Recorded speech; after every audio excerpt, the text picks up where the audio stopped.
अदी छा ॻाल्हि आहे अदी? शर्माई छो थी? ऐं एॾो प्यार अदब ऐं एतिराम सां थी ॻाल्हाई अॼु? अदी का ख़बर बि अथई?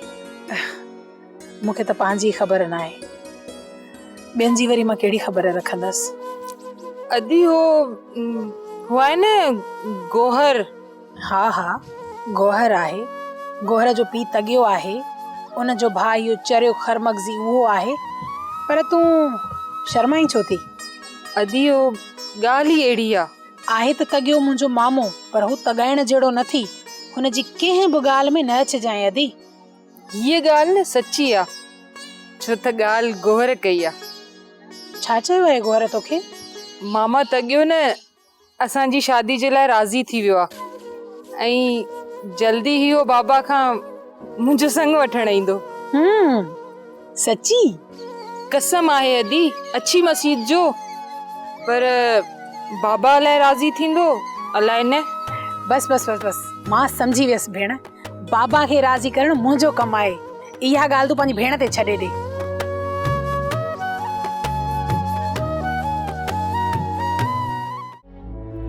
मर्द आहिनि ई बेवफा, उन्हनि जी फितरत में बेवफाई आहे। मूं केतिरियूं कॉलूं कयूंमांसि, हिकिड़ी बि अटेंड न कई। मूं पंहिंजो फर्ज़ पूरो कयो, हाणे मां मरां या बचा, मुंहिंजो नसीब।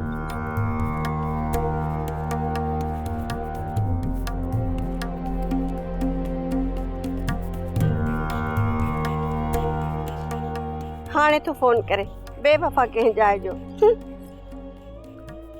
तव्हां मर्द सभु हिकु जहिड़ा ई हूंदा आहियो, तव्हांजी फितरत ई हिकु जहिड़ी आहे।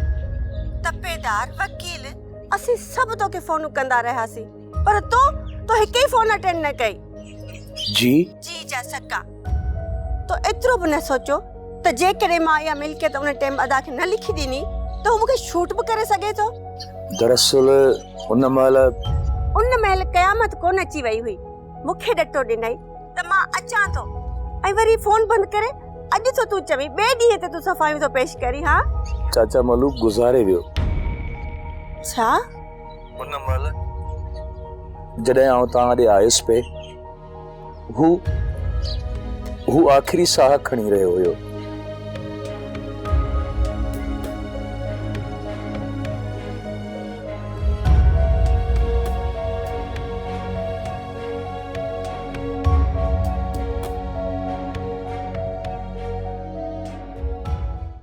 सोप सीरियल सिंध जाई तमाम एपिसोड्स ॾिसो हाणे HD क्वालिटीअ में। विजिट करियो असांजो YouTube channel Sindh TV HD drama.